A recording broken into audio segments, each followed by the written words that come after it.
So మొత్తానికి ఈ హైదరాబాద్ బెంగళూరు హైవేలోనే గతంలో పాలెం ఘటన జరిగింది, ఇప్పుడు జరిగింది. కొన్ని ఉన్నాయి డెత్ స్పాట్స్, వాటి మీద కాన్సన్ట్రేట్ చేయాలి. రెండోది ఏంటంటే టూ వీలర్లో వచ్చే వాళ్ళ రెక్లెస్ డ్రైవింగ్. వాళ్ళు ఏంటంటే టూ వీలర్లో వచ్చే వాళ్ళు బస్సులతో సమానంగా ఏదైతే రైట్ మోస్ట్ వే లెఫ్ట్ అంటారు కదా, రైట్ లో వెళ్లే వాళ్ళు స్పీడ్ వెళ్లే వెహికల్స్ వెళ్ళాలి, కార్లు కానీ బస్సులు కానీ వెళ్ళాలి.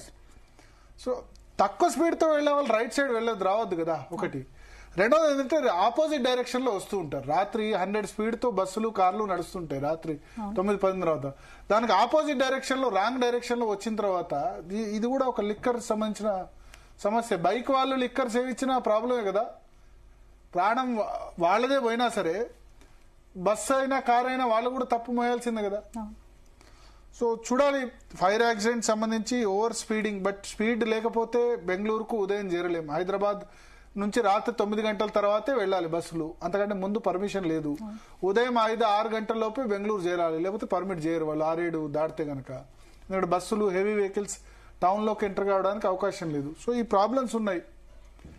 స్పీడ్ థ్రిల్స్ బట్ కిల్స్ అంటారు, బట్ ఇవాళ 80-100 స్పీడ్స్ నడపందే ఎవరు కూడా వెళ్ళట్లేదు. బట్ అందుకనే ఆ బస్సు సంబంధించి కూడా ఫిట్నెస్ లేదు, సర్టిఫికెట్ లేదు, నార్మల్ రిజిస్ట్రేషన్ చేశారు. జనరల్ బస్ సీటింగ్ చేస్తే దాన్ని స్లీపర్ బస్ గా మార్చారు. చాలా లూపోల్స్ ఉన్నాయి.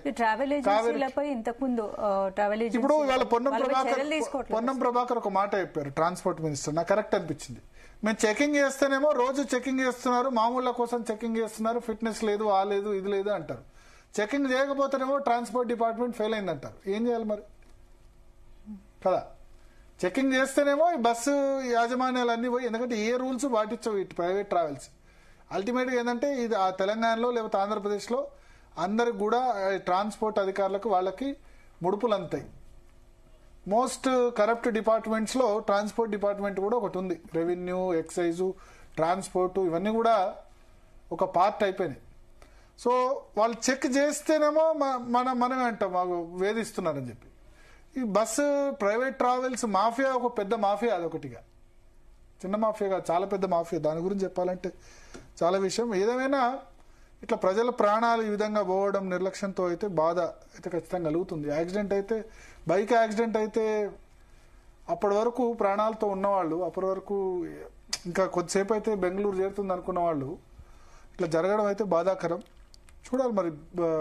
ప్రైవేట్ ట్రావెల్ చర్యలు తీసుకోవాలి, ప్రభుత్వాలు చర్యలు తీసుకోవాలి, వాహనాలు నడిపే వాళ్ళు కూడా జాగ్రత్తగా ఉండాలి. అందరూ జరుగుతేనే ఇటువంటి ప్రమాదాలను నివారించగలం. హత్యలు మొన్న ఒక మాట చెప్పారు, తెలంగాణలో 800 హత్యలు అయినాయట, 8,000 మంది రోడ్డు ప్రమాదాల్లో చనిపోయారట. 10 times ఎక్కువ. మర్డర్స్ కంటే ఎక్కువ రోడ్డు ప్రమాదాల ద్వారా చనిపోతున్నారు.